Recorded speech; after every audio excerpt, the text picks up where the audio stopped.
What it's like to be a Filipino and date? Go, Sheila. Start off, Well, Sheila.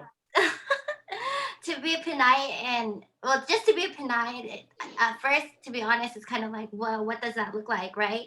Because we're not really taught to be Asian. We're taught to be submissive. We're taught to be obedient until you start learning that you have a voice. So Mhm. I didn't know what that meant and how to do things for myself. It was always like the other person, and that kind of Mhm. it drove into my dating experience where I felt like, oh, I have to cater, and it was just like it's not a bad thing. It just so happened to that was kind of like what was put on me because growing up, my father would tell me like straight up, like you're gonna learn, you have to learn how to cook for your husband. Like everything was for him, Oh.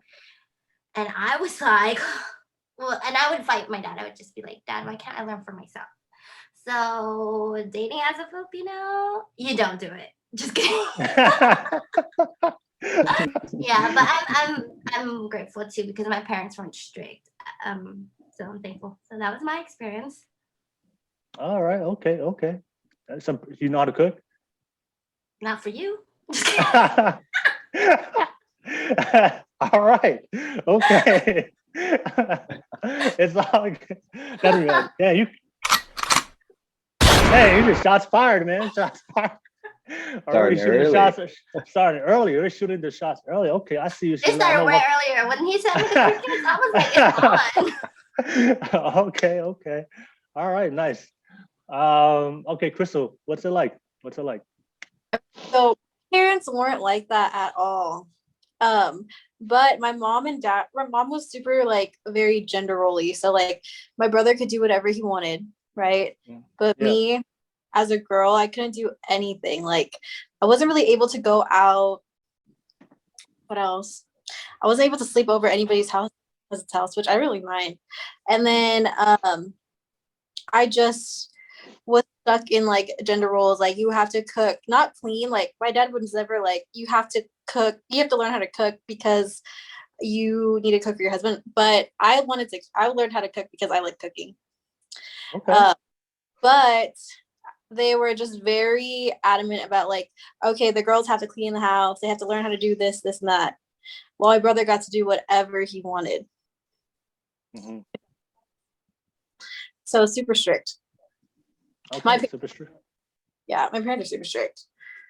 All right, Um, what else? anything, Oh, anything else?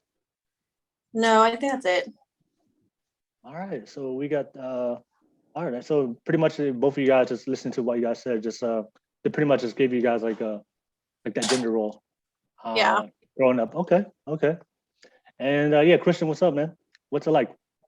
oh man, I think for me, I was the firstborn, like both my parents or my mom's side of the family. So I was always like the kind of like the the first baby.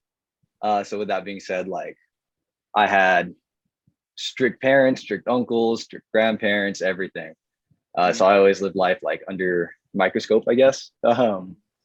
You know, always felt like growing up, like parents always be like, "Oh, who you texting?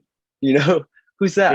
Yeah. Whatnot. But yeah, I mean, I think definitely since becoming more of an adult, my parents have definitely been a lot more lax with that. Um, Obviously, but um, yeah. So definitely growing up, my parents were super strict. If I wasn't at school or baseball practice, I was home. Um, but yeah, All right, for sure, for sure. It sounds like you a lot of things you guys say like it's very similar to for me for Pacific Islanders the way we grow up. I want to ask you guys: are your parents the type of parents like to constantly ask you or nag you like when you're getting married? Are your parents like that? No. No, not really. not really. All right, you just Grandma huh? is. Aunties, uncles are a different story. Yeah, yeah. The Yeah. aunties, uncle. I mean the aunties, uncles. Are they always asking? No, just my grandma. Just your grandma? Oh, okay, okay.